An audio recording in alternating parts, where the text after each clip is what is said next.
Hello guys, ഇന്ന് നമുക്കൊരു get ready with me കണ്ടാലോ.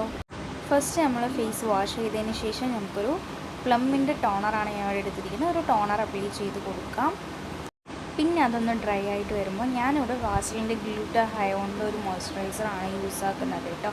അല്ലെങ്കിൽ പോൺസിൻ്റെ മോയ്സ്ചറൈസറാണ് ഞാൻ യൂസ് ആക്കുക. ഇപ്പോൾ ഇവിടെ ഞാൻ ഇതൊന്ന് യൂസ് ആക്കി കൊടുക്കുന്നുണ്ട് കേട്ടോ. നെക്സ്റ്റ് ഞാൻ ലിപ് ബാമാണ് യൂസ് ആക്കി കൊടുക്കുന്നത് കേട്ടോ. അതൊന്ന് അപ്ലൈ ചെയ്തിട്ടുണ്ട്. നെക്സ്റ്റ് ഞാനിവിടെ ഒലായിയുടെ ഒരു ക്രീമാണ് യൂസ് ആക്കി കൊടുക്കുന്നത് കേട്ടോ. ഞാൻ എടുത്തപ്പോൾ കുറച്ച് കൂടിപ്പോയിട്ടുണ്ട്. അതിൽ കുറച്ച് ഇതാക്കിയാൽ മതി. കുറച്ചൊന്ന് വൈറ്റ് കാസ്റ്റ് ഉള്ളതാണ്, പക്ഷേ ബ്ലെൻഡ് ചെയ്യുമ്പോഴും അത് നോർമലായിക്കോളും. പിന്നെ ഞാൻ ജസ്റ്റ് ഒന്ന് ഒരു ഐ ഷാഡോ പാലറ്റ് വെച്ചിട്ടൊന്ന് കണ്ണൊന്ന് ജസ്റ്റ് ഒന്ന് ഗോൾഡൻ കളർ വെച്ചിട്ടൊന്ന് ഹൈലൈറ്റ് ചെയ്ത് കൊടുക്കുന്നുണ്ട് കേട്ടോ. അങ്ങനെ ഞാൻ അതും ഒന്ന് ചെയ്ത് കൊടുത്തിട്ടുണ്ട്. പിന്നെ ഒരു ഡാസ്ലറിൻ്റെ ഒരു ഐലൈനർ വെച്ചിട്ട് നമുക്കൊന്ന് കണ്ണെഴുതി കൊടുക്കാം. പിന്നെ ഞാനിവിടെ ഫ്ലിക്കൻ്റെ ടൊമാറ്റോ ഫ്ലിക്ക ഫൗണ്ടേഷൻ വിത്ത് SPF ആണ്. അത് കാരണം ഞാൻ വേറെ തനിച്ചിട്ടുള്ളൊരു സൺസ്ക്രീനൊന്നും യൂസ് ആക്കുന്നില്ല.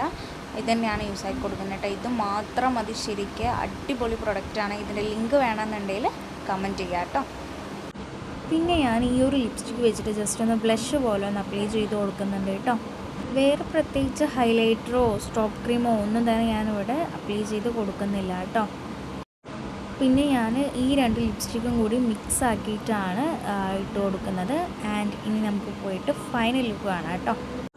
അപ്പോൾ ഇതാണ് നമ്മുടെ ഫൈനൽ ലുക്ക്. ഇഷ്ടപ്പെട്ടിട്ടുണ്ടെങ്കിൽ ലൈക്ക് ചെയ്യുക, കമൻറ്റ് ചെയ്യുക, ഫോളോ ചെയ്യുക.